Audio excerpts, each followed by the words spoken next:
What is going on, you guys, and welcome back to the channel, where today we're taking a look at the legendary Gone with the Wind. And let me start out by saying that I completely recognize and respect this film for both its impact on pop culture, but also just for being the epic cinematic marvel that it was for Depression-era Hollywood. But with that being said, I'd also have to admit that this one maybe just wasn't for me. Now, let me clarify that if we were talking about it solely as a historical period piece that focuses on survival and perseverance in the grips of the American Civil War, it would be a different story. I think all of those elements are really solid, and there's quite a bit to like there. But where the wheels really fall off the wagon for me, so to speak, is more on the romance side of things, for one reason in particular. And that reason's name is Miss Katie Scarlett O'Hara. Now, I completely understand that she is intended to be perceived as bullheaded and outspoken as they come. Really against the grain in every aspect imaginable when it comes to what a young lady in the South is supposed to be at that time. But unfortunately, she doesn't come across that way quite exactly. And my initial impressions of her were that she was just so ungodly, insufferable, and dare I say, borderline pathetic. Now, obviously, I'm not going to sit here and go through every excruciating detail with a fine-tooth comb here, but I will hit you with the cliff notes to illustrate my reasons why. So the movie opens up with Scarlett learning that the dude she likes, Ashley Wilkes, is betrothed to his cousin, Melanie, which obviously she doesn't like because in her mind, they have their own thing going. But she goes to this barbecue, this social function, and kind of out of spite, basically steals everybody's boyfriend. Amasses this huge crowd around her of gentlemen that are all pining for her affections and at her beck and call. Enter Rhett Butler, who is the bad boy of this movie with a bad boy reputation, and if I'm being completely honest, my favorite character of this entire thing. He's a really hard guy not to like, and on at least some level. And he immediately takes a shine to Scarlett because they share a lot of personality traits. He sees something in her that clicks really well with him, and he's pretty consistent in expressing those feelings for her at the different points throughout the movie where he pops up. But unfortunately, we're going to have to leave him right there for now, because after the social function dies down a little bit, Scarlett seizes the opportunity to tell Ashley how she feels about him. And I would say that he lets her down relatively gently, basically explaining that, like, of course, for, how long they've known each other and their friendship and everything, he does care about her. There is love there for her. But, they just wouldn't make a good couple, and he wants to stay on the path that he's on and marry the girl that he's supposed to marry, and that's pretty much it. And of course, Scarlet is a little bit upset by this and basically says that he led her on and so forth, which I personally don't agree with, but nevertheless, shortly thereafter, the war kicks off, and all of the suitors at this party go off to enlist, Ashley Wilkes included. So, out of spite again, Scarlet decides to randomly marry one of the dudes that is smitten with her.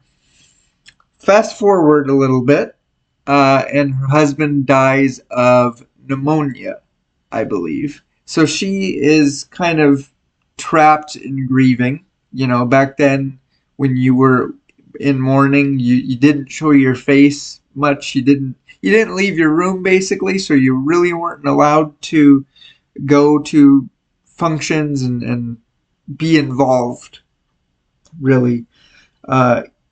Yet, she makes her presence known at this charity function for the war efforts. Her, Melanie, and Rhett are all there.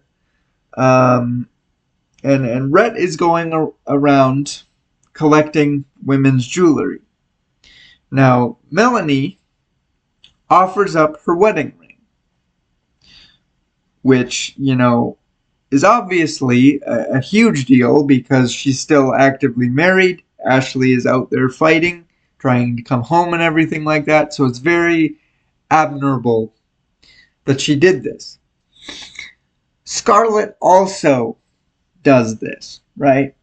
And I get from the public's perspective, probably, you know, she's grieving. It's very fresh. She just lost her husband not too long ago, so sure, to give up her ring is this huge deal. But we all know that it's fake and she doesn't really care. And she's just, she wants the clout, she wants the admiration, she wants, you know, she wants to make a big deal about her sacrifice. So a little time goes by, and she's kind of upset with having to fake her grieving and her mourning. So she's crying and carrying on, and her mom suggests that she goes to Atlanta for a little while to stay with Melanie. And it just so happens that around the time that she's going to go up there, Ashley is going to be returning home on furlough for the weekend or whatever, couple days. So naturally, everybody knows why she wants to go up there, right? So she goes up there and tries again to tell Ashley how she feels about it. Again, she is pretty nicely turned down. But he basically tells her, you know, that if something happens to me and I don't come back, please take care of my wife. Be there for her, support her. Just make sure she's okay in my absence, should something happen. Fast forward a little bit, the war has progressed. Things are looking pretty grim for the South as the Yankees are on the doorstep, and everybody's freaking out. Everybody's in danger. You know, the way of life is sufficiently threatened at this point, right?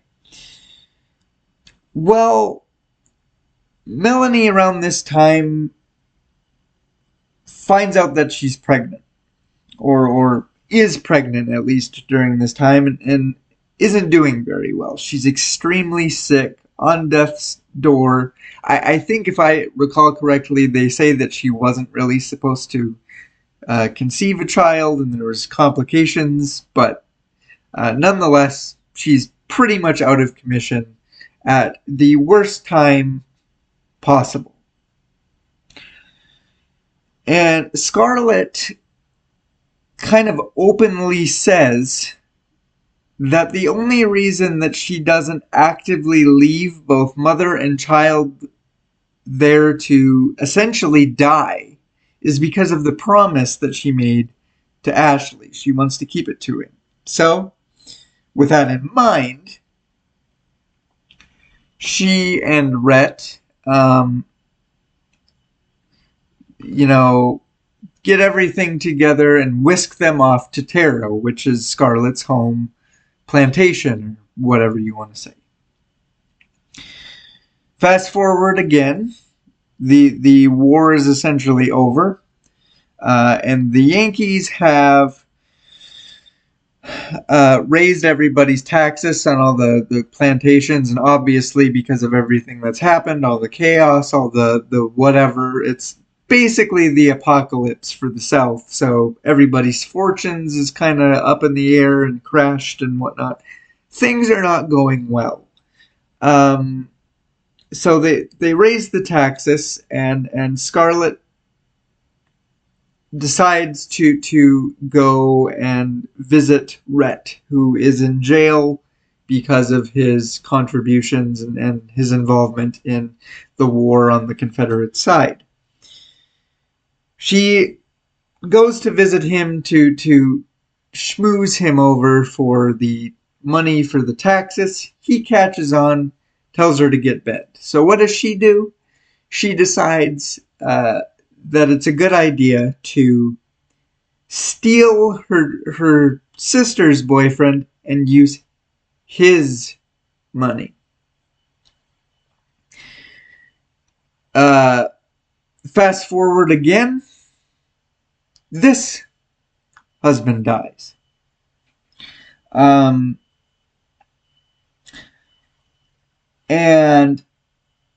this time she's a little bit more torn up about it. Not necessarily for the reasons that she's supposed to be. Basically, she just kind of has a come to Jesus meeting about how she kind of sucks as a human being. Imagine that, right? And knowingly made his life miserable, and she's just so sorry that he's gone because of it. Mr. Butler shows up again to have a conversation with her because she's drinking a lot and whatever. And she's explaining this, and he hits her with, well, you kind of sound like a thief who isn't sorry he robbed, but he's sorry he ended up in jail. And he's really good at that. He's really good at getting those digs in there and just giving it to her verbally. But the conversation concludes with, hey, basically, we should get married. He talks her into getting married. She says yes, and then proceeds to flaunt his money around in everybody who doesn't like her or has been mean to her's faces. And builds a giant mansion, and they have a child. Everything's going great, right? This is a real solid chance at happiness for her and them and everything. And she just can't let herself have it. She just can't get out of her own way because she's still focused on Ashley. She still loves Ashley, still wants to be with him. And this time it gets out.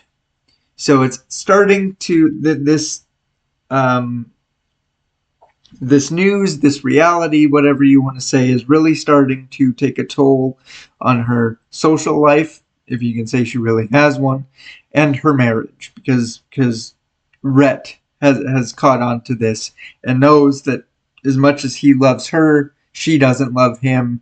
She's obsessed with Ashley, and that's just the way it's going to be. So obviously, there's a strain. She doesn't want a divorce because, that's just not done, and how dare he for even suggesting that. So he takes his daughter away for a little while. They go off to London for a good time. Good separation. I don't really think he was ever planning on coming back, but whatever. And again, you talk about these digs, these jabs that he's really good at. He basically tells her that a cat would be a better mother than her. So off to London he goes with their daughter Bonnie. Um,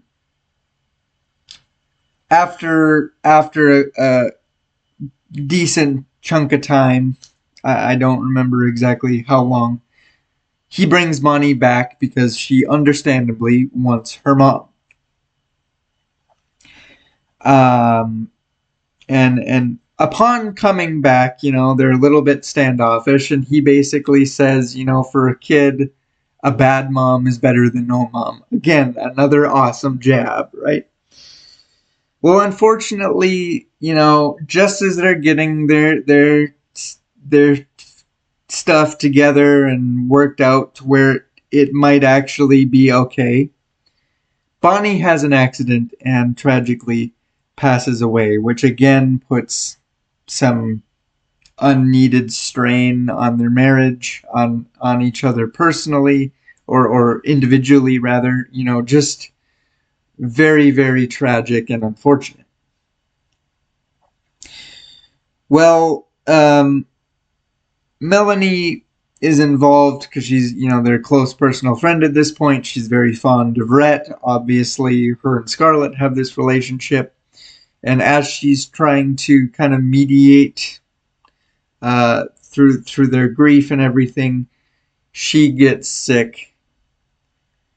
And on her deathbed makes Scarlett promise that she will do for her what she did for Ashley in terms of when she's gone, make sure he's okay, take care of him, blah, blah, blah.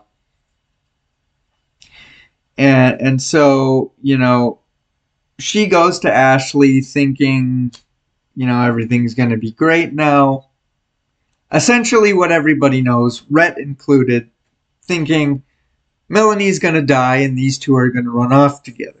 And she basically tries that. And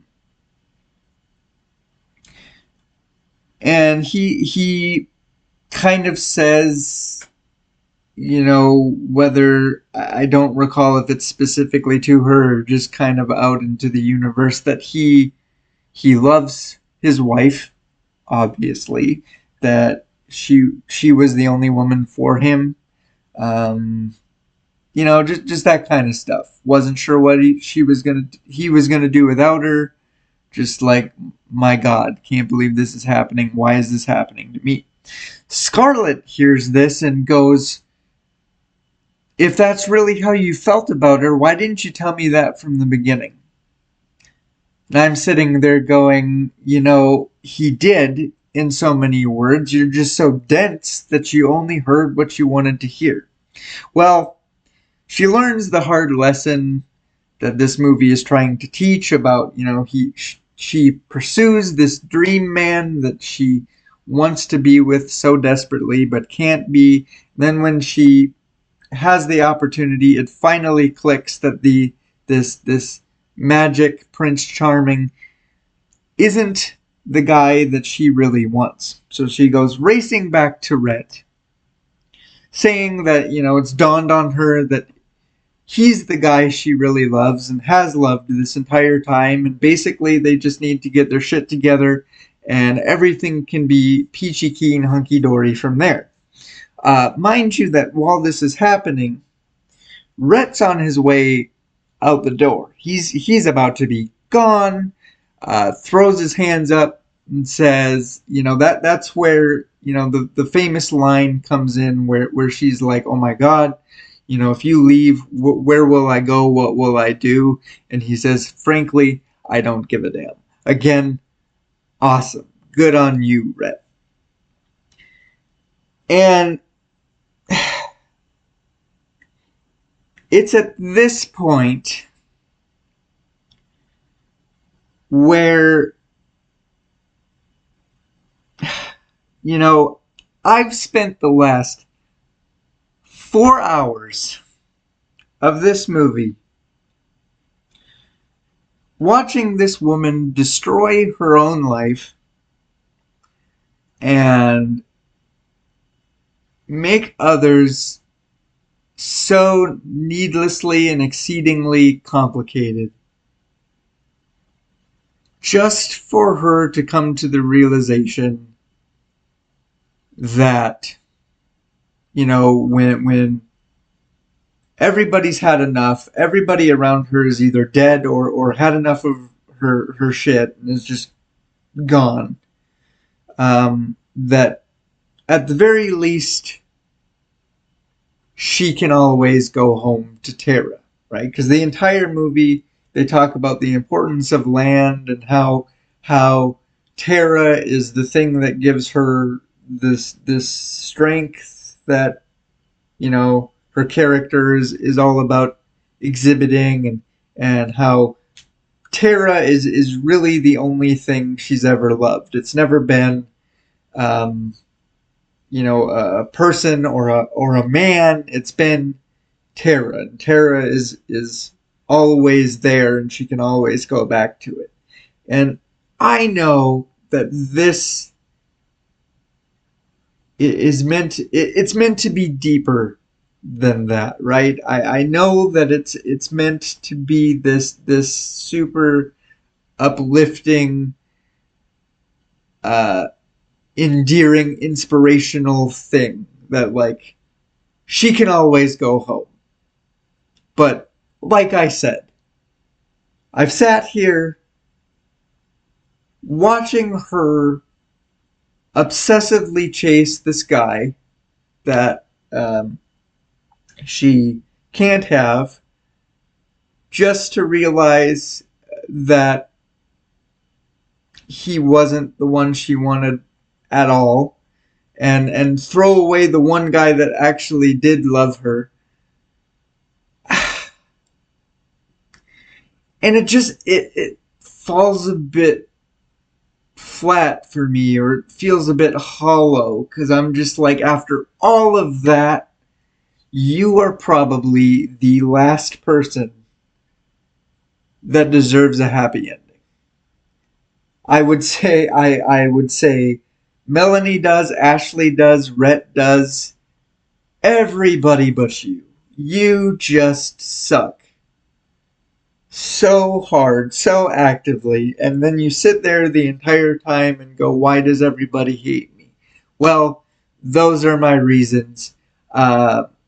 Like I said, 4 hour long movie with this chick, and I hate to say that I hate her after it's all said and done, but that is my opinion of Gone with the Wind for you. So that is going to wrap this video up. And as always, take care of yourselves. Thanks for watching, and I'll catch you in the next one.